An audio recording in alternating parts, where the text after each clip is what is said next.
ان کے اپنے دور میں بہت سارے اہل علم موجود ہیں، امام اوزاعی موجود ہیں، سفیان ثوری موجود ہیں، اور بے شمار لوگ ہیں جو بہت اعلیٰ درجے کا علم رکھتے ہیں اور ان کے معاصرین میں سے ہیں.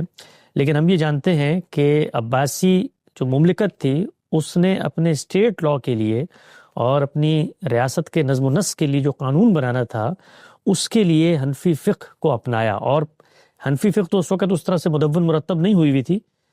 امام حنیفہ ہی کے شاگرد قاضی ابو یوسف کو پہلا قاضی القضات چیف جسٹس مقرر کر دیا. اس کے نتیجے میں اسٹیٹ کی سطح پر ایک نقطہ نظر کی پذیرائی اور ایک بیکنگ شروع ہو گئی. اس کے بعد پھر ایک تاریخی عمل ہوتا ہے. جب آپ اس سطح پر پہنچتے ہیں تو پھر وہی قانون اطلاقات میں ڈلتا ہے، اس پہ نئی نئی تحقیقات ہوتی ہیں، کرتے کرتے کرتے اس کا شیوع ہو جاتا ہے.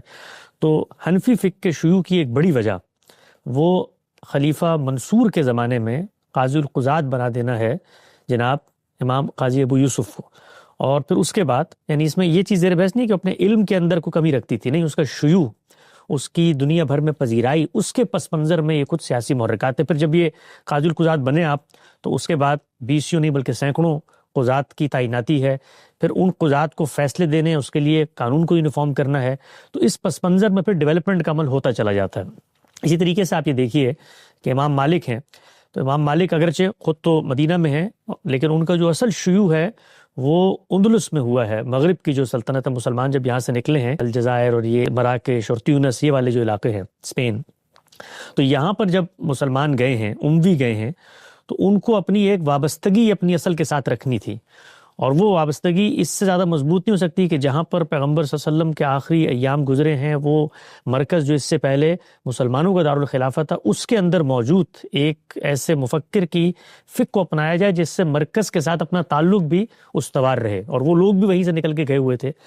تو اس وجہ سے مدینے کے اندر فروغ پانے والی ایک فکر جس کی بنیاد عمل اہل مدینہ پر ہے، اور ایک ریاست جو اس سے بالکل ہٹ کر ایک بالکل دنیا کے دوسرے کنارے میں بنی ہے، وہ مرکز کے ساتھ اپنا تعلق استوار رکھنا چاہتی ہے.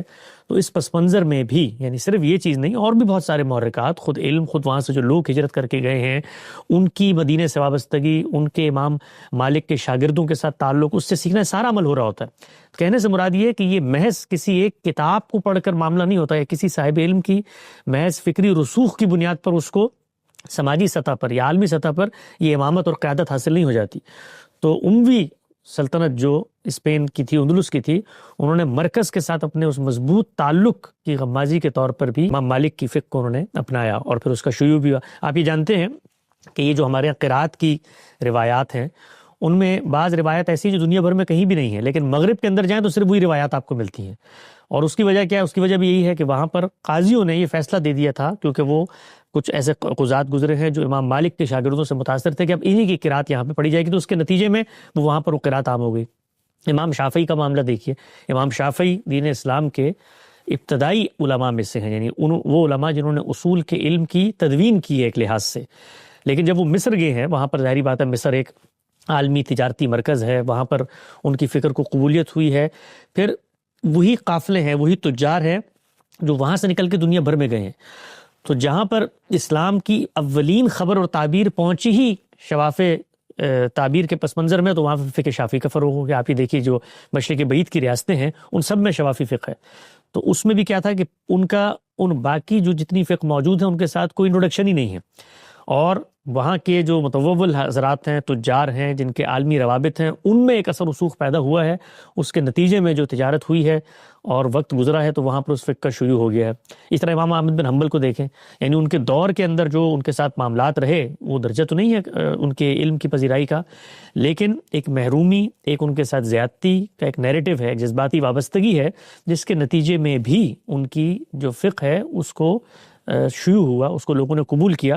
تو کہنے سے مراد یہ ہے کہ ہماری امت کے اندر یہ جو ائمہ حضرات کا شیوع ہے یہ خالص علم کے پس منظر میں نہیں ہے. علم کو اپریشیٹ کرنے والے لوگ بہت کم تعداد میں ہوتے ہیں، کیونکہ علم اپنے لیے ایک بڑی سنجیدگی، بڑا وقار، بڑا استدلال کا ایک بالکل تانا بانا اور ایک بنت رکھتا ہے. تو ہماری سوسائٹی کا، دنیا بھر کی کوئی بھی سوسائٹی، اس کے اندر خالص اس انداز میں چیزوں کو پرکھنے والے لوگوں کی تعداد 5-10% سے زیادہ نہیں ہوتی.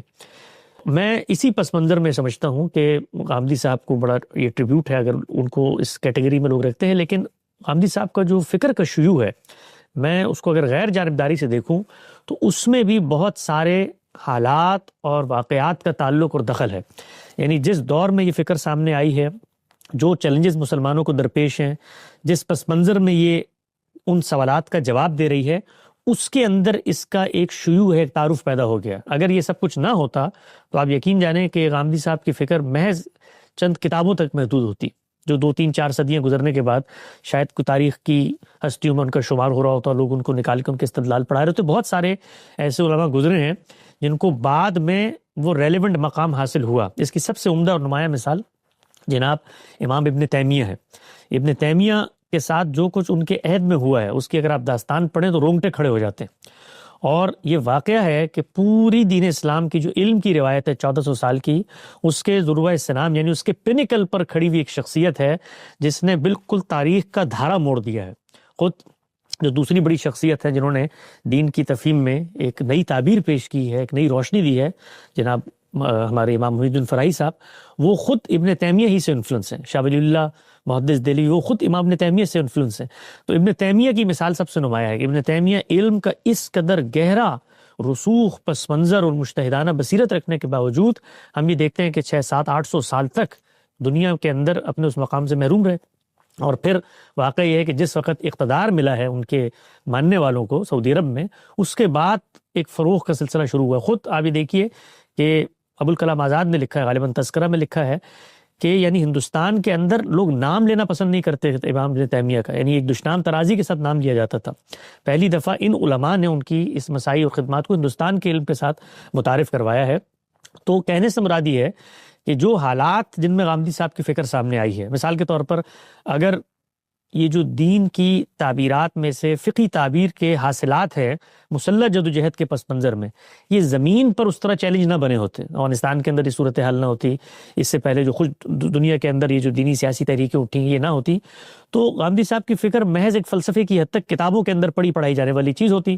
لیکن اصل میں حالات نے اس کو ریلیونٹ کر دیا. یعنی جس دور میں وہ یہ گفتگو کر کے تعبیر پیش کر رہے ہیں، وہ جو عملی چیلنجز ہیں وہ ان کو کاؤنٹر کر رہی ہے. تو اس وجہ سے اس فکر کا شیوع ہو گیا، اس فکر کی ایک ریلیونسی سامنے آ گئی.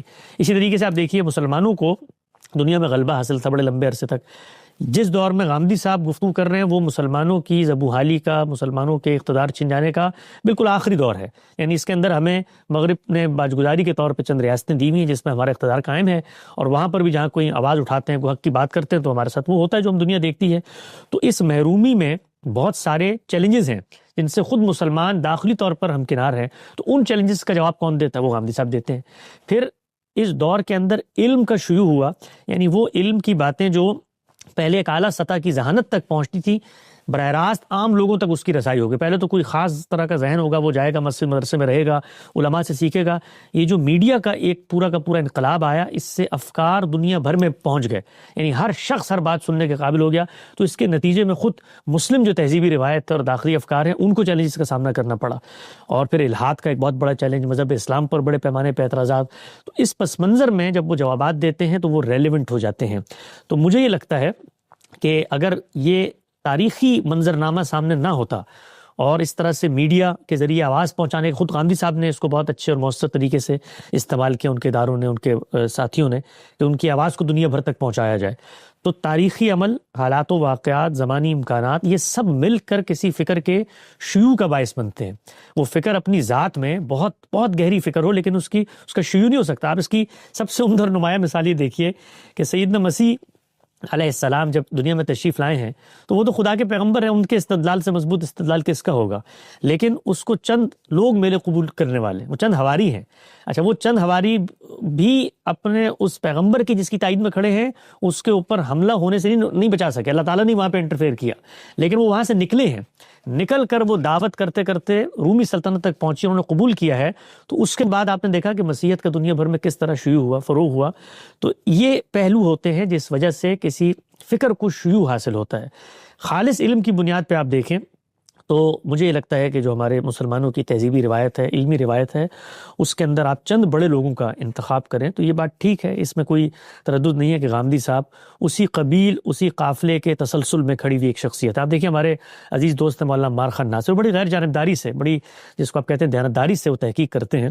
انہوں نے کتاب لکھی قرآن و سنت کا باہمی تعلق، اور جو سب سے بڑے سوالات ہیں فہم دین کے باب میں، اس پہ جو نمائندہ نقطہ نظر ہیں ان کو انہوں نے ترتیب سے پیش کیا ہے. وہ امام شافعی سے اس کا آغاز ہوتا ہے، پھر اس کے اندر احناف آتے ہیں، اور پھر کرتے کرتے شاطبی، اور پھر آگے جا کے ہمارے قریب عہد دور کے اندر شاہ ولی اللہ کی فکر. اور اس کے بعد انہوں نے جس چیز کو ساتھ رکھا ہے وہ جناب جاوید احمد غامدی صاحب کی فکر ہے. اصل میں تو مولانا فراہی کی فکر ہے، لیکن مدرسہ فراہی کا ایک تسلسل یا نمائندگی جاوید احمد غامدی صاحب کے سپرد ہوئی ہے، وہی اس کو اس وقت دنیا میں لے کے چل رہے ہیں.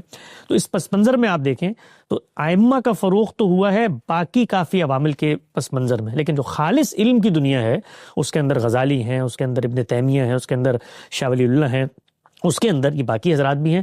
اس تسلسل میں یہ کہنے میں کوئی دقت اور آر نہیں ہونی چاہیے کہ پورا منہاج ہے جس کی بنیاد غامدی صاحب نے رکھی ہے، اور صوفی منہاج اور فقہی منہاج اور سلفی منہاج کے بعد یہ فراہی منہاج ہے جو ایک پوری کی پوری دین کی ہولسٹک تعبیر دیتا ہے، اصل سے فرع تک ایک مربوط نظام فکر دیتا ہے، جس نے دین کو عام آدمی سے متعلق کر دیا ہے، اپنے عہد کے بڑے چیلنجز کا بھی جواب دیا ہے، اور خود اس دین کی حقانیت، اس پر ہونے والے اعتراضات ان کو بھی رفع کیا ہے. اور ہمیشہ کوئی بھی فکر اور تعبیر اس وقت تک لوگوں میں جگہ نہیں بنا پاتی جب تک وہ لوگوں کے مسائل حل نہیں کرتی. یہ چیز بڑی اہم ہے، سمجھنے کی ہے.